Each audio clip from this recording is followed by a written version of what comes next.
Is there anything to set up the table before leaping into that healing journey? I'm not sure if there is, but just checking. Yeah, I would say for those who don't know me, if you had met me during that time slash just before that time, there is nothing out of the ordinary you would have seen on the outside in terms of this is someone who is about to be ill or is ill or is going down a path where illness is going to happen. Like that was not apparent from the outside. But it's helpful to know what was going on in my life was I was working a whole lot in very unsustainable ways. With one project I was working on, I was actually paying to work as opposed to being paid. And then that meant I needed to work even more in my other jobs and projects. I was in a long distance relationship that also had its own tension and was becoming quite challenging to maintain even just the travel schedule, much less the emotional connection and all that goes into a relationship. So that was a factor, plus this work piece. And I was getting Mm. ready to launch. This part's pretty important here. I was getting ready to launch a new coaching practice where there were some pretty huge claims I was going to be making in terms of the transformation and places I would be able to take people. And I was playing the part. I just had a beautiful photo shoot, like everything ready and primed, gorgeous website, ready to launch right before I became ill.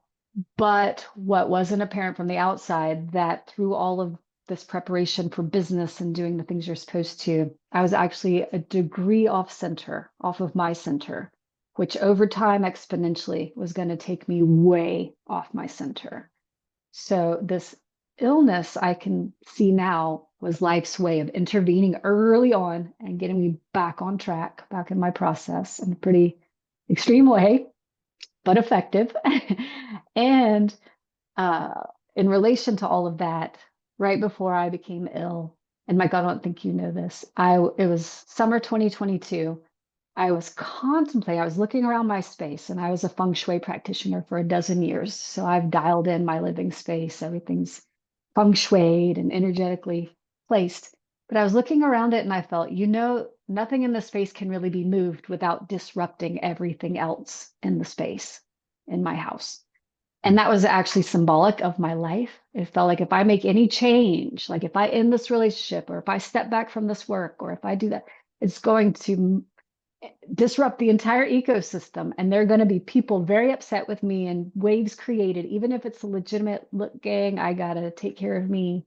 There was going to be a lot of disruption. And I opted to not do that myself because I didn't want to upset people or cause those waves.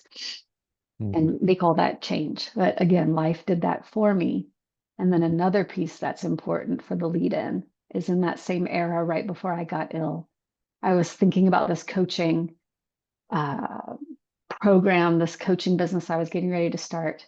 And I felt into it and I thought, I don't know if I'm a deep enough person yet to actually take people to these places I'm claiming to be able to take them.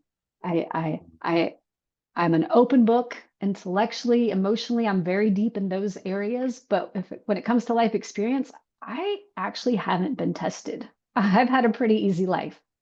That's kind of upsetting. Well,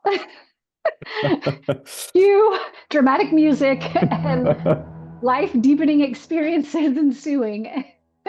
And I'm now no longer questioning my depth or my capacity.